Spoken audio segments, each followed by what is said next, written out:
మనం రోజు తినే అన్నం వెనుక ఎంత చరిత్ర దాగి ఉందో మీకు తెలుసా?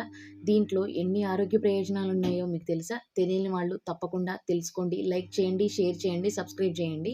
భారతదేశంలో 2000 కంటే ఎక్కువ రకాల బియ్యాలు ఉన్నాయి. ప్రాచీన చరిత్రలో రైసు పండించడం అనేది 10,000 సంవత్సరాల క్రితమే చైనాలో మొదలైందని మన శాస్త్రవేత్తలు చెబుతూ ఉన్నారు. భారతదేశం ప్రపంచంలో రెండో పెద్ద రైస్ ఉత్పత్తి దేశం. ఆంధ్రప్రదేశ్, తమిళనాడు, పశ్చిమ బెంగాల్, తెలంగాణ ఇవి ఎక్కువగా రైస్‌ని పండించే రాష్ట్రాలు. అయితే ప్రపంచంలో 40,000 కంటే ఎక్కువ రకాల బియ్యాలు పండిస్తూ ఉన్నారు. పూర్వీకులు ఎక్కువగా బ్రౌన్ రైసు లేదా వరి అన్నం తినేవాళ్ళు. ఇందులో ఎక్కువగా జీర్ణశక్తి, అరుగుదల శక్తి, అవి కాకుండా ఫైబర్ అనేది ఎక్కువగా ఉండటం వల్ల మన పూర్వీకులు ఎక్కువగా ఈ అన్నాన్ని వాడేవారు.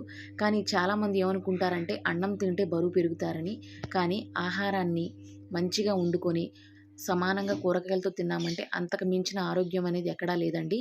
కానీ తెల్ల బియ్యాన్ని మనం పాలిష్ చేయడం వల్ల దాంట్లో ఉన్న ఎక్కువ పోషకాలనేవి తగ్గిపోతూ ఉన్నాయి.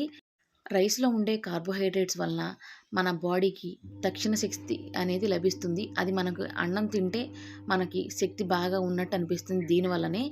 మన సాంప్రదాయాల్లో అయిన పెళ్ళిళ్ళు, పండుగలు వీటిల్లో అన్నం అనేది ప్రధాన పాత్ర పోషిస్తుంది. అన్నం అనే పదం నుంచి అన్నదానం కూడా మొదలైంది. అందుకే మనం అన్నాన్ని దైవంగా భావిస్తూ ఉంటాము.